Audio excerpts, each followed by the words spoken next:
Calcutta school থেকে এইমাত্র vote দিয়ে বেরোলেন সুদীপ বন্দ্যোপাধ্যায় এবং নয়না বন্দ্যোপাধ্যায়। সরাসরি তার প্রতিক্রিয়া। ভোট দেওয়া হলো, ভেতরে কি রকম আবহাওয়া দেখলেন? ভেতরের আবহাওয়া তো ভোট দিলাম যেমন ভাবে ভোট দিতে হয়। দুটো বাক্স বোধহয়, আর কোনো 294টা বিধানসভা কেন্দ্রের বা 42টা লোকসভা কেন্দ্রের কোথাও নেই, কারণ এখানে প্রার্থীর সংখ্যা প্রচুর। সেখানে একটাতে হয়নি, দুটো হয়েছে। একটা জিনিস, যে ভোট শেষ হওয়ার যে 48 ঘন্টা আগে যে বিধি থাকে, তারপর থেকে বারবার করে সন্ত্রাসের খবর পাওয়া যাচ্ছে বেশ কিছু এলাকা থেকে, বিশেষ করে উত্তর কলকাতারই বিভিন্ন জায়গায়, একদিকে বেলেঘাটা আর একদিকে কাশীপুর। কেন এরকম পরিস্থিতি তৈরি হচ্ছে কেন?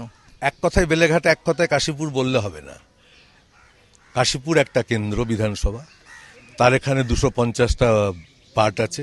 সেই পার্টের মধ্যে একটি পার্ট সম্পর্কে একটা অভিযোগ উঠেছিল যে মানুষগুলো বেলঘরিয়ার সভাতে যাওয়ার জন্য লাঠিসোঁটা নিয়ে ম্যাটাডোরে উঠছিল, বচসা শুরু হয়। সেই বচসা থেকে কোনো একটা আউটক্লাস হয়েছে, বলে দিল ওষুধ কিনতে যাচ্ছে মেয়ের জন্য, পথে ধরে পিটিয়ে দেওয়া হলো। আমি গেছিলাম সেখানে, আমি দীর্ঘক্ষণ ছিলাম, আমি ডিসির সঙ্গে কথা বলেছি। তাহলে 250টা পার্টে একটা। বেলেঘাটায় কোথায় সুনির্দিষ্টভাবে আমি এখনো জানতে পারলাম না। সাংসদ হয়েও রাত্রি 11:30টায় বেলেঘাটা থেকে ফিরেছি। তাহলে সেখানে আর একটা হবে। তাহলে আমার মোট বুথ সংখ্যা 2000-এর কাছে।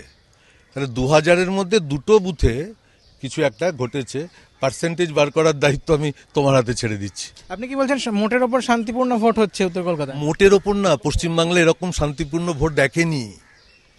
এইমাত্র ভোট দিয়ে বেরোলেন সুদীপ বন্দ্যোপাধ্যায় এবং এই মুহূর্তে তিনি বিভিন্ন জায়গায় ঘুরবেন। তবে সামগ্রিকভাবে উত্তর কলকাতার ভোট নিয়ে তিনি খুশি যে শান্তিপূর্ণভাবে ভোট হচ্ছে, যদিও বিভিন্ন জায়গা থেকে বেশ কিছু অভিযোগ উঠে আসছে যে এই উত্তর কলকাতা কেন্দ্রে বিভিন্ন ধরনের জায়গায় ভোটে কারচুপি করার অভিযোগ উঠে আসছে। ক্যামেরা প্রীতম চক্রবর্তীর সঙ্গে সঞ্চয়ন মিত্র, এবিপি আনন্দ, কলকাতা।